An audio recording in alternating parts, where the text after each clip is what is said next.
Hello, folks. Welcome. Nice to see you here. And I have to say, I'm very impressed by this audience. You are obviously very wise, very smart, and have exceptional taste because you have chosen to go out on a Friday night to see the very best movie playing in Vancouver this evening, Lawrence of Arabia. It's true. What you're going to experience doesn't get any better than this, kids. I want to just give you a little bit of context and back history on Lawrence of Arabia and its exceptional director, David Lean.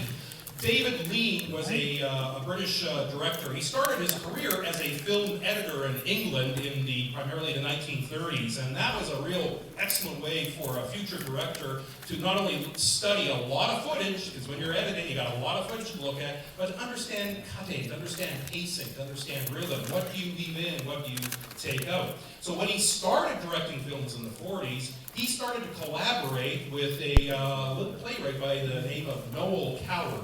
So there were 4 movies that Coward and Lean were involved with. And it's through that collaboration that I believe that David Lean understood storytelling. He understood character. He understood drama, which stood him well later on when he would go on to make the big epic films. In fact, in the 40s, he made 2 of the greatest Charles Dickens adaptations ever, Oliver Twist and Great Expectations. I highly recommend those. He also made a fantastic, beautiful, tragic love story that's very film noir-like called Brief Encounter.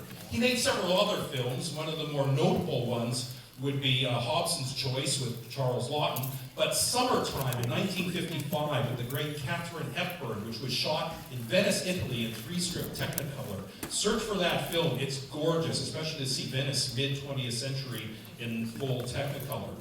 It was with The Bridge on the River Kwai in the late 50s that Lean started to jump into the bigger epic films. That movie, a World War II epic, featuring Alec Guinness and Jack Hawkins and William Holden, went on to win 7 Academy Awards, including Best Picture and Best Director. His second film is tonight's picture, Lawrence of Arabia, released in 1962, which he followed up with Dr. Zhivago, starring Omar Sharif and Julie Christie, in 65. Then Ryan's Daughter, I think that was 1970, with Robert Mitchum.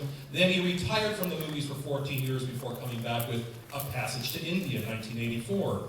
What is exceptional about Lean's big epic films? It's this. He never lost sight of the human element, of the drama of humans, of the characterizations, amongst the spectacle of what he put up on the screen. And that's what separates the men from the boys when you're making a big, super epic production like Lawrence of Arabia. This movie, as we know, stars Peter O'Toole.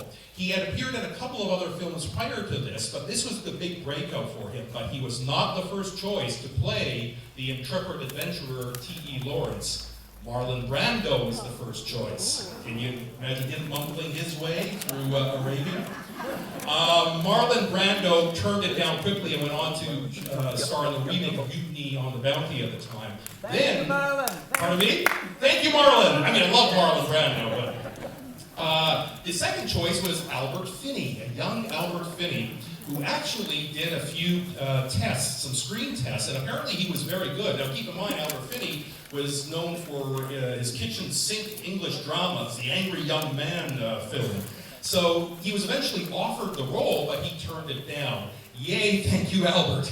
So who did we get? We got the beautiful Peter O'Toole with those icy blue penetrating eyes. It's appropriate because the real T.E. Lawrence had icy blue eyes, even though he was about 5'5", and I think Peter O'Toole's a little taller than that. But boy, what a film to really break out an actor onto the world stage. It's a phenomenal performance. What you need to look out for as you're watching Lawrence of Arabia is also its visuals, the shots, the visual compositions. This movie was shot by the brilliant British cinematographer Freddie Young. This movie was not shot on traditional 35mm film stock. This was shot on 65mm film stock, a process called Super Panavision 70, which is a large format negative.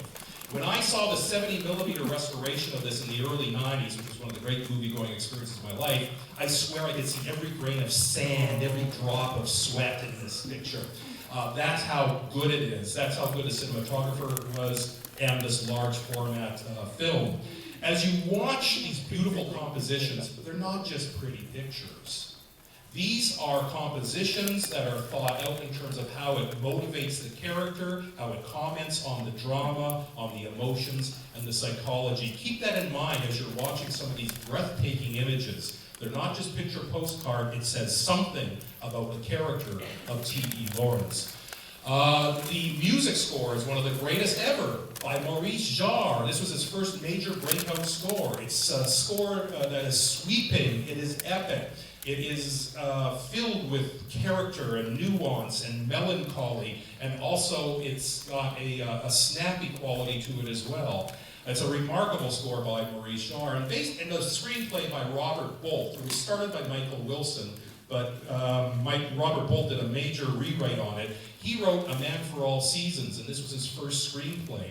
And it is, as director Steven Spielberg has said, perhaps the greatest screenplay in movie history.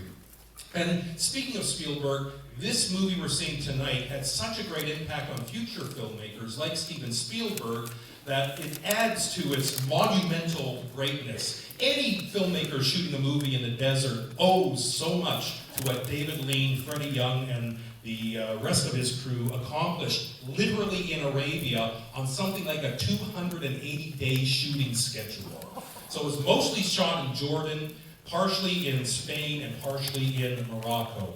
And what a cast other than O'Toole, with Alec Guinness playing again for David Lean. We also have Jack Hawkins again. We have the great Omar Sharif, who was an Egyptian actor. This movie made him an international star. And Arthur Kennedy, and of course Anthony Quinn with a nose the size of Diamond Head in Hawaii. It's a pretty magnificent beaky sporting there. So I'd just like to point out that you are not seeing the restored version of Lawrence. The movie was restored in the late 80s and went through another restoration recently, a digital restoration. What you are seeing, as Sarah explained, is a print from about 1962 or 1963. So it doesn't have the scenes cut back in for the restoration. However, if you're very well versed in Lawrence of Arabia and you notice certain scenes cut out, those are actually cut by David Lean and the editor of this movie, Ann Coates. So to bring the film's running time down for exhibitors so they can add one more showing, they made about 20 minutes worth of very judicious cuts throughout the picture. So I just wanted to warn you about that in case you're expecting the restored version. And because it's an older print, it's a little scratchy here and there.